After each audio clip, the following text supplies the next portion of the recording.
Good morning. Still quite a bit of chatter there.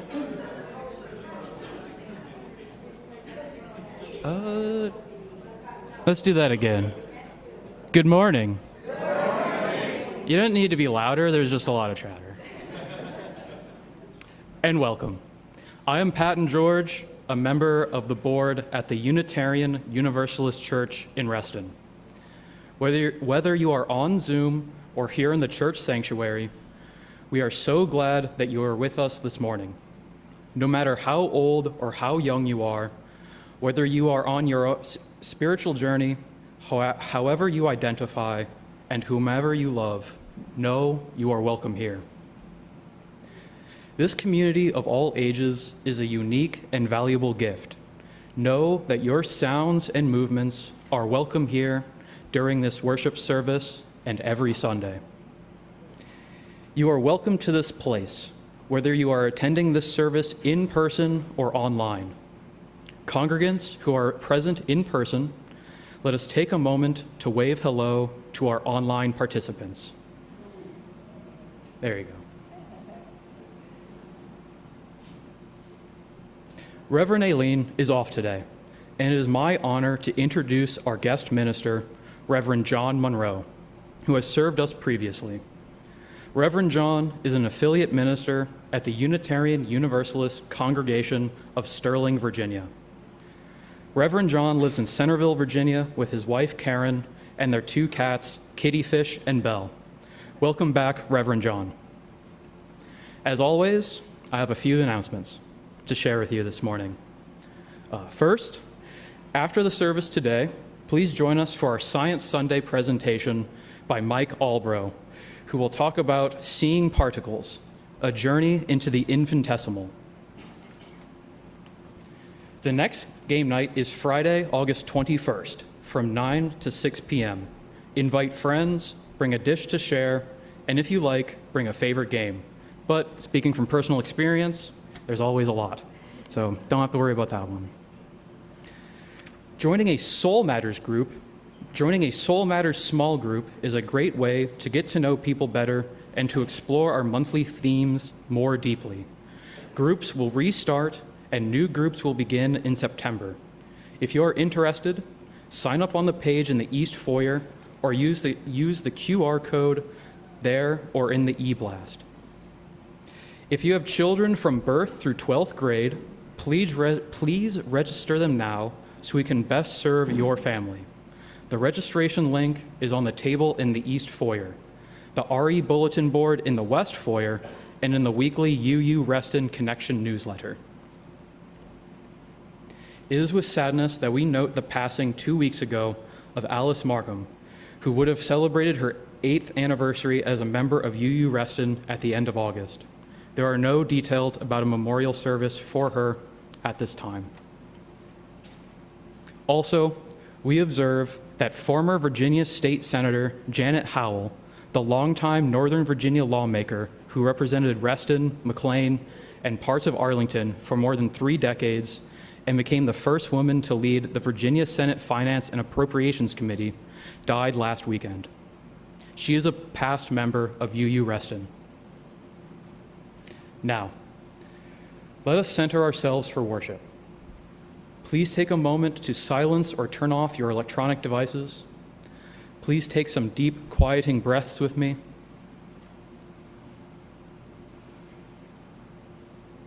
And let us enter our time of worship together as we enjoy this morning's prelude music.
Thank you for that. You know, that song is so amazing when you hear it. I mean, so the language, you know, I once was blind, but now wait. Amazing grace. I once was blind, but now I see. What was found? But you know, that language is very Christian, right? You know, it's this very specific language, and yet when you hear that played, you can hear there's so much more meaning that's beneath those words. You know, there's something about that song that just sort of speaks to the human heart. And so to hear it played like that really brings it home. So thank you. Boy, that was a long introduction. Sorry. Good morning. I'm so glad to be here again. I was here in March. I think I was here in March. And actually not long after I was here, I think it was like a week later, I had sort of a theological epiphany of sorts. I was in line at Trader Joe's getting some groceries, and the guy in front of me who was being checked out suddenly dashed out of the line, went back into the store to get an item he had forgotten. And I remember standing there and I was thinking, you know, there's people behind me, and I thought, wait, what's going on here? You know, I was kind of puzzled. And then I realized, you know, I've done that before. And, you know, this is often the case. You know, many of the things that someone does that sort of puzzles us or irritates us, it's like, well, we've probably done that too. And when I realized that, I thought, you know, this is a pretty useful theological concept.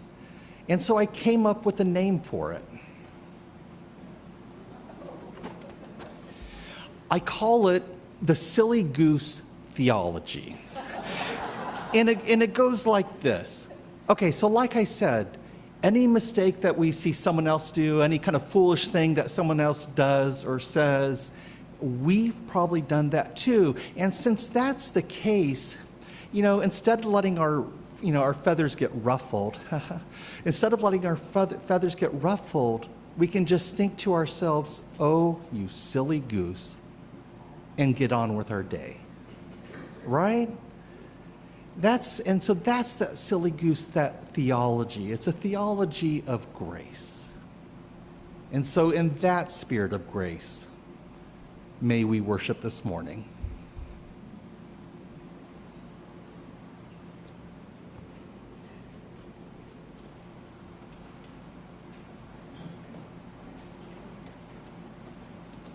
Good morning.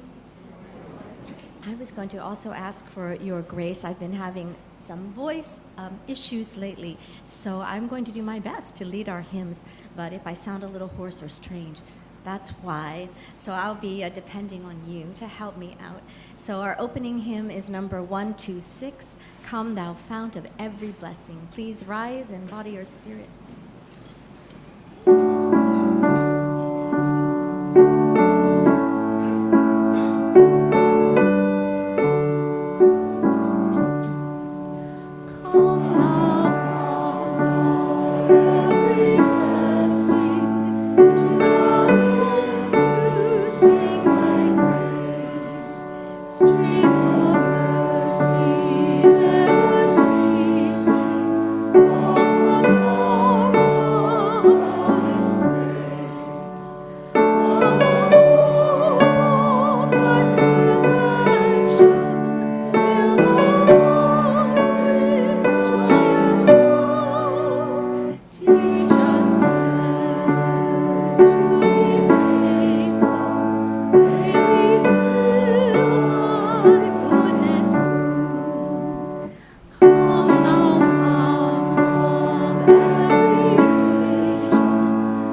Good morning. I'm Sterling Pillette. Welcome to our church.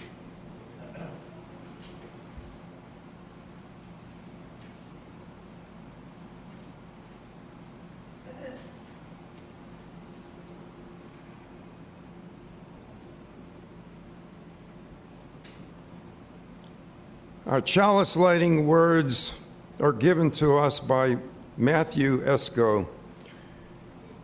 Our interconnectedness calls us to care for others even when it is difficult for ourselves. May the light of this flame remind us that there is no easy way for each of us to be on a path. It may get bumpy, but our paths all connect to each other to do what is called of us.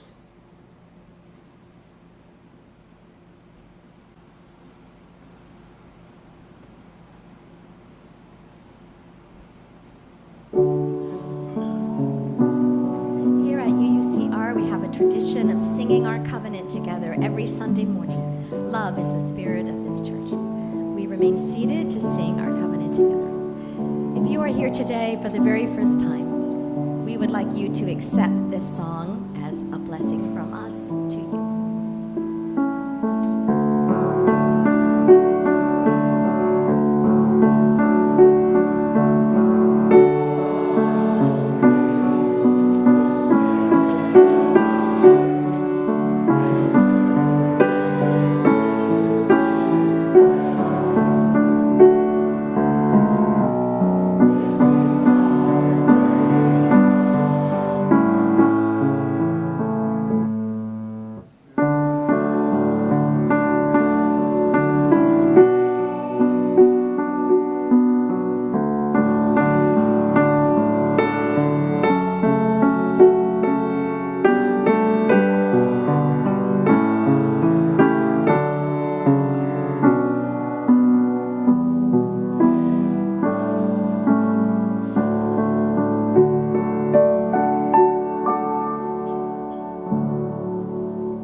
Now is the time in our service when we share our joys and concerns so that no one ever has to hold them alone.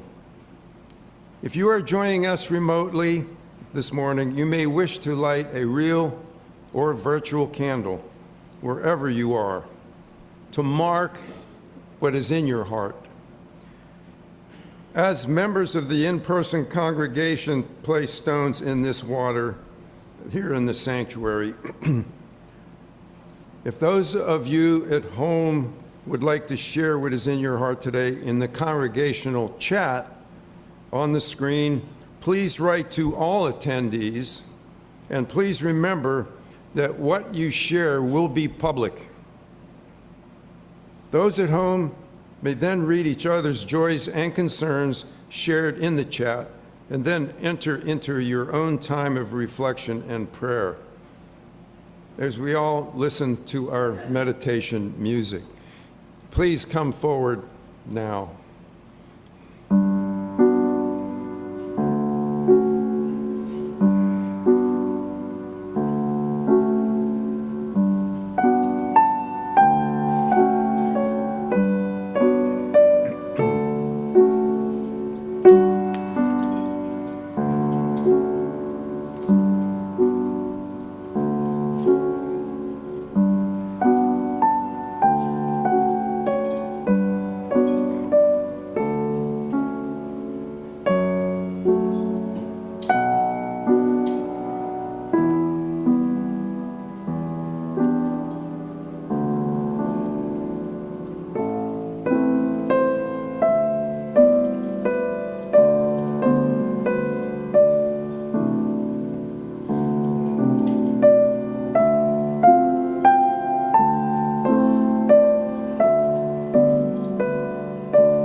Let us now enter into a time of reflection and prayer and sacredness.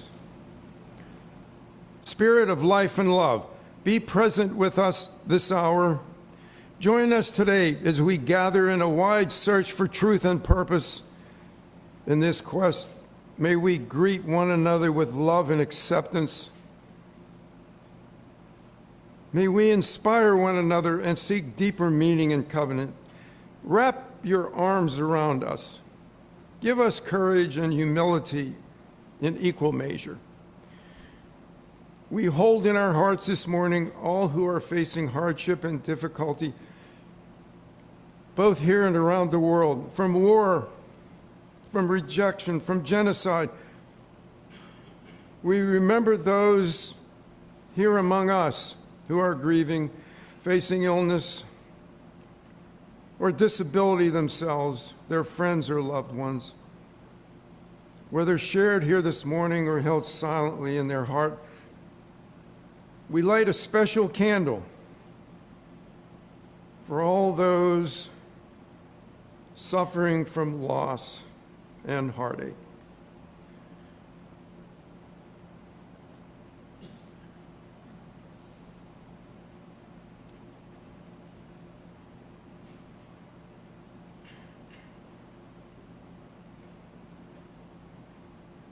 In this time of division and hate, help us put our faith to work to support our communities. Hope can feel hard to come by these days. Help us see value in each other and call us into action now. May our prayers be a call to organize, build collective power, and sustain our moral witness. Remind us that our votes are moral demands for action and change. Help us lead well with our voices. In the name of all we hold holy, we say shalom, salam, shanti. Amen. Ashe. Blessed be. We will now share a moment of silence together, and then we will sing hymn number 123, Spirit of Life, and please remain seated.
Sitting there, suddenly I could remember the lyrics to Amazing Grace. Thanks. Our reading this morning is from the poet and essayist David Whyte. It's called forgiveness. Forgiveness is a skill, a way of preserving clarity, sanity, and generosity in an individual life.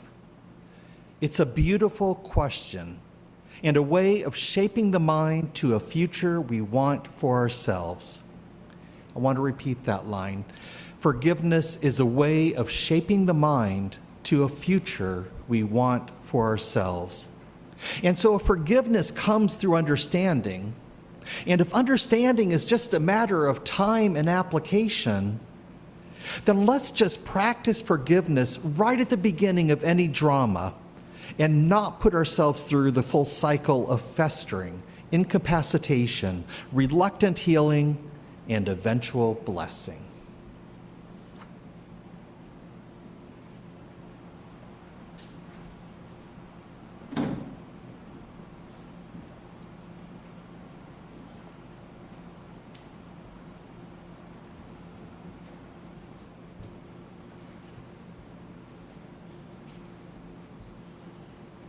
The second Sunday of each month is our dedicated offering to an organization chosen by the Social Justice and Social Action Committee.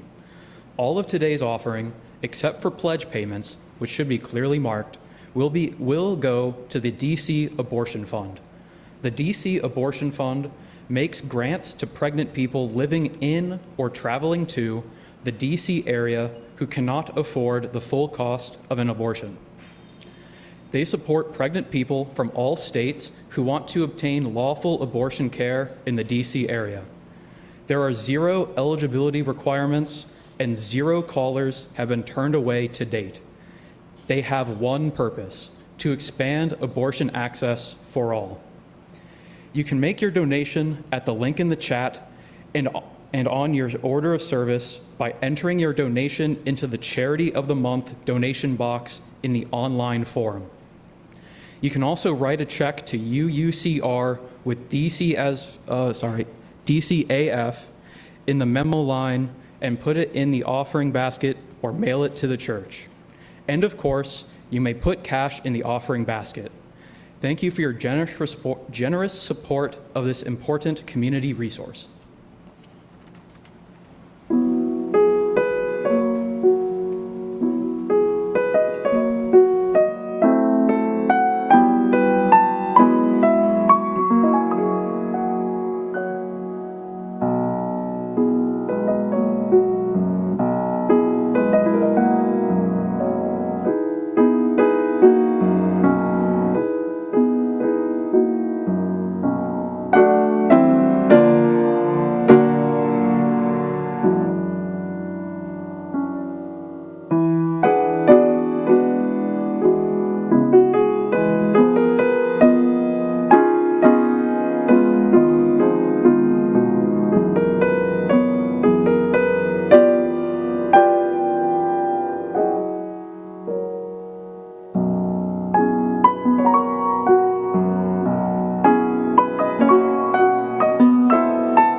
Thank you. So years ago, my wife and I had a cat named Lucy. Now, Lucy was a very loving cat. I want to be clear about this. She was a loving cat. She was a lap cat. She had a heart of gold. She was a purr baby, all of that. But Lucy also had a strong sense of personal propriety.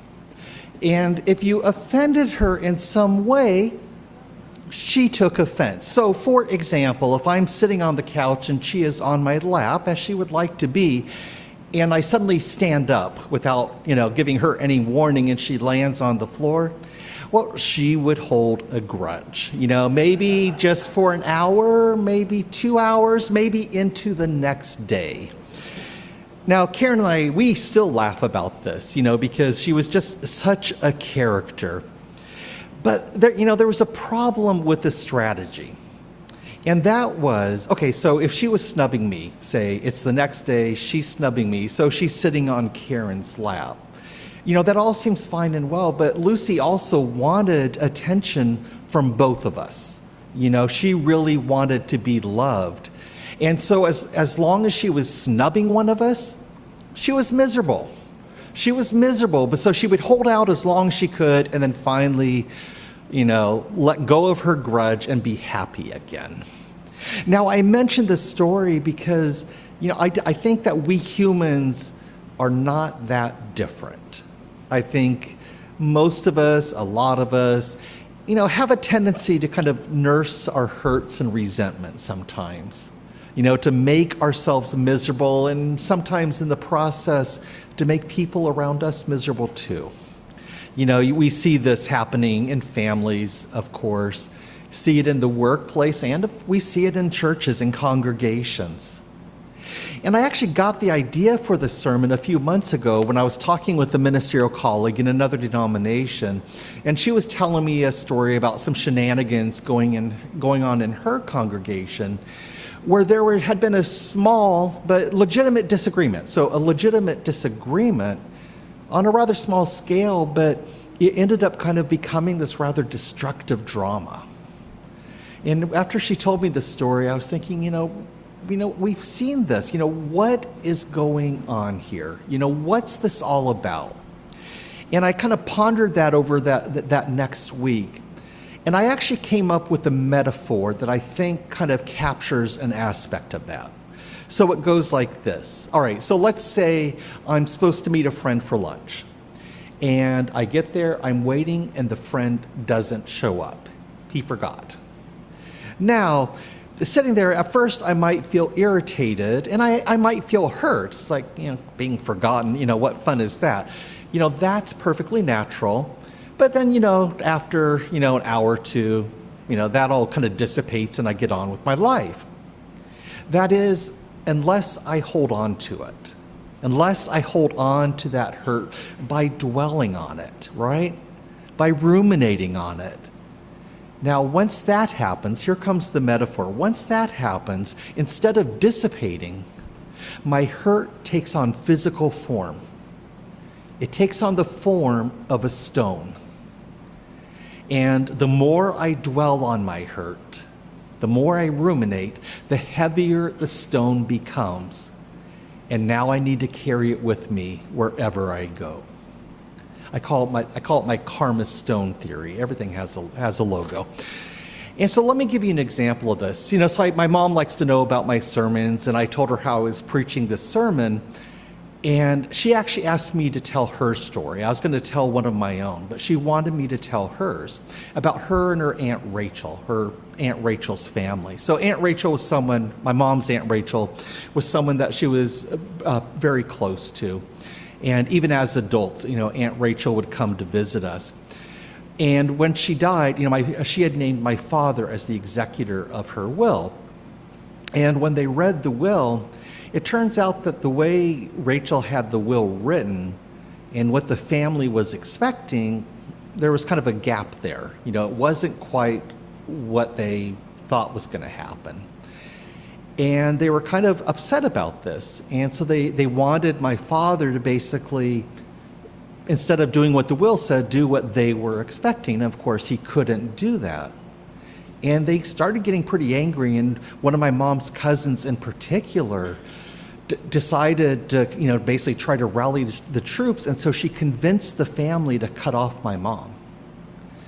And this was very hurtful, especially because one of that family was my mom's Aunt Bobby, who my mom had been very close to growing up.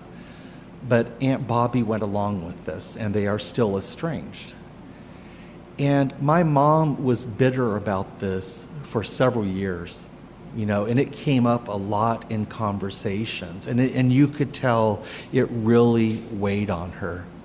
And when she was telling me this story again, of course, I remember when it happened, but when she was texting me about it, when I was working on the sermon, she said, "It hurt me so badly, but I got to the point that I had to let it go because it was just eating me up."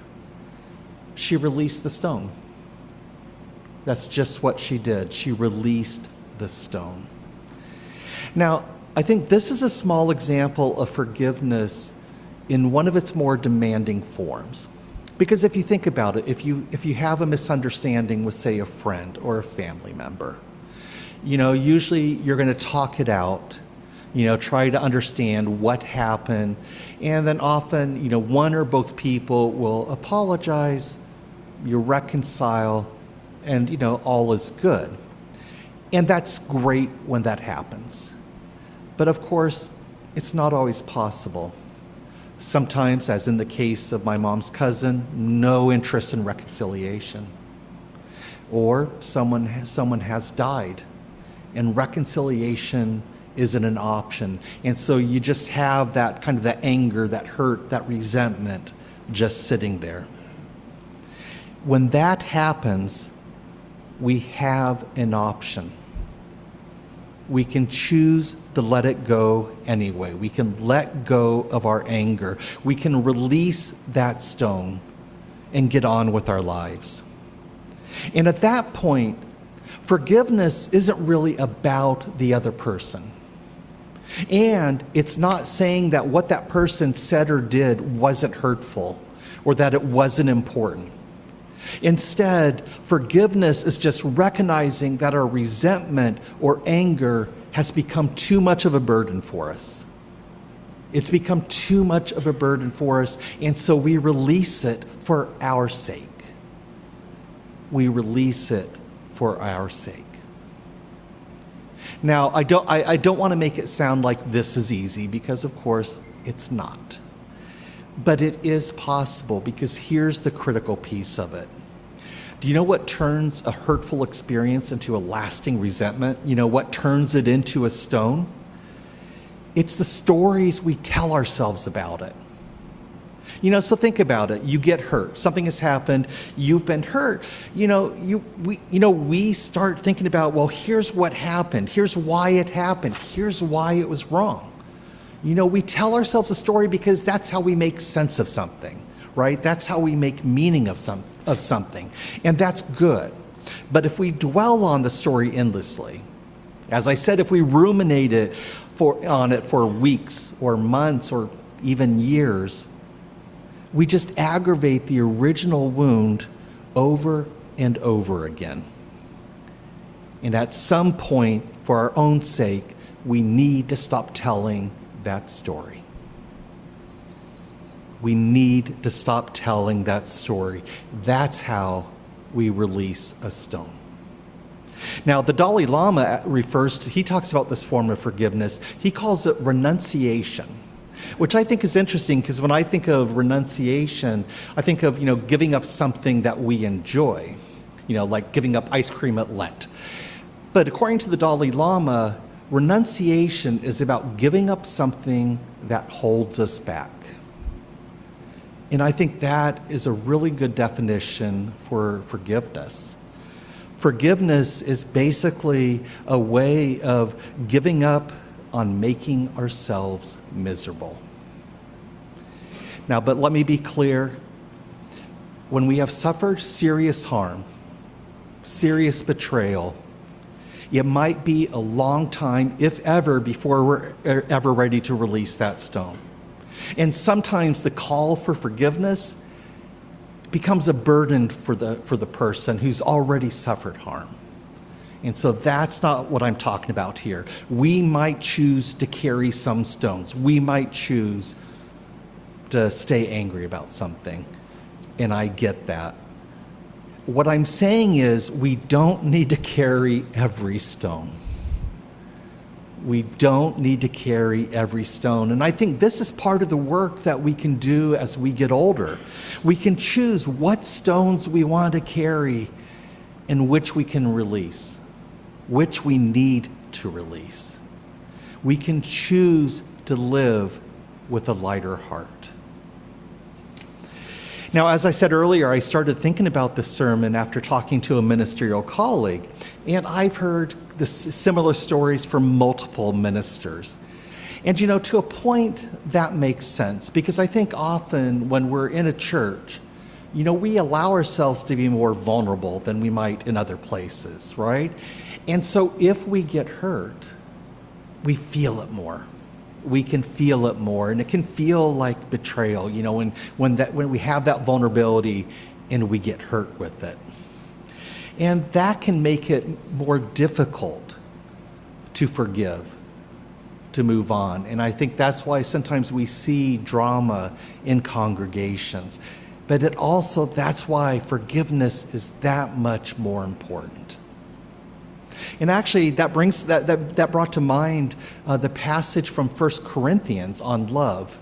I assume you know the passage. Goes like this: love is patient, love is kind. Love is not envious or boastful or arrogant or rude. It does not insist on its own way. It is not irritable. It keeps no record of wrongs. It does not rejoice in wrongdoing, but rejoices in truth. It bears all things, believes all things, hopes all things, endures all things. Love never ends. Now, we often hear that passage read at weddings, right? And we hear it read in dulcet tones by the minister. But that's not what Paul was writing about. Paul was not writing about romantic love. He was writing about living in community. So he was writing to one of the early church in the town of Corinth in Greece. And apparently the church in Corinth had countless people who were just like my cat Lucy, always ready to take offense. And so they were just like caught up in all sorts of drama. And, when I studied Corinthians in seminary, that was part of what we did, was like, what was the drama? What was being addressed here? And, Paul was basically trying to call them to account. He was trying to call them to account to drop the drama. So he wasn't saying, love is patient, love is kind. No, you need to hear that passage in the voice of an exasperated parent. He was saying, come on, people. Love doesn't insist on its own way. It's not irritable. It keeps no record of wrongs. Don't you get it? Jeez. That's what Paul was saying. That's what Paul was saying. Forgiveness is so essential to the life of a community and to any place where we gather together or live together with others. Because we are all fallible human beings. We all say and do foolish things, intentionally or not. We are all silly geese. We are all silly geese. And so the only way to hold together is to forgive each other. To forgive each other again and again and again. And that's why I like what the poet David White said. He said, love is a way of, forgiveness is a way of preserving clarity, sanity, and generosity. And I think that's the point that Paul was trying to make. He was trying to convince people to give up the drama, to let go of their grievances and their hurts, and just love each other. Because that's what forgiveness is at its heart. It is an act of love. It is an act of love that bears all things, believes all things, hopes all things, endures all things. A love that never ends. I think Paul was right. I think David White was right. Forgiveness is our best path forward. A path that lets us travel with a lighter heart. A path that helps us travel together as loving community. May it be so. Amen.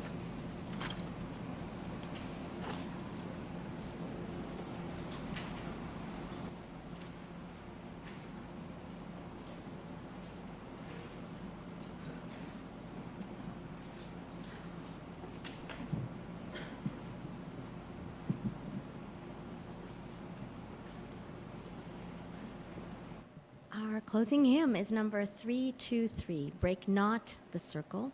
Please rise as you are willing or able and join us.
That having a prop like this for a sermon is kind of strange. I get that, but I brought it for a reason. Because if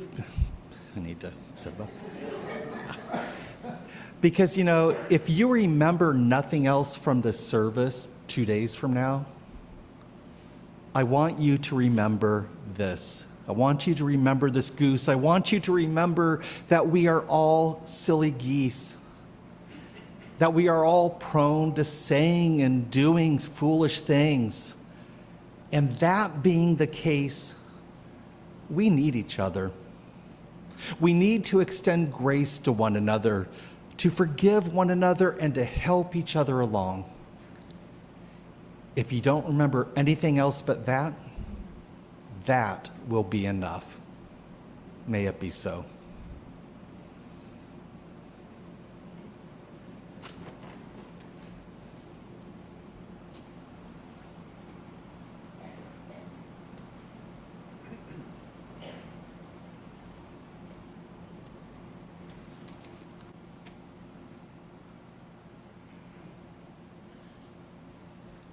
We are now at the end of our service, and it's time to extinguish our chalice and end our sacred time here together.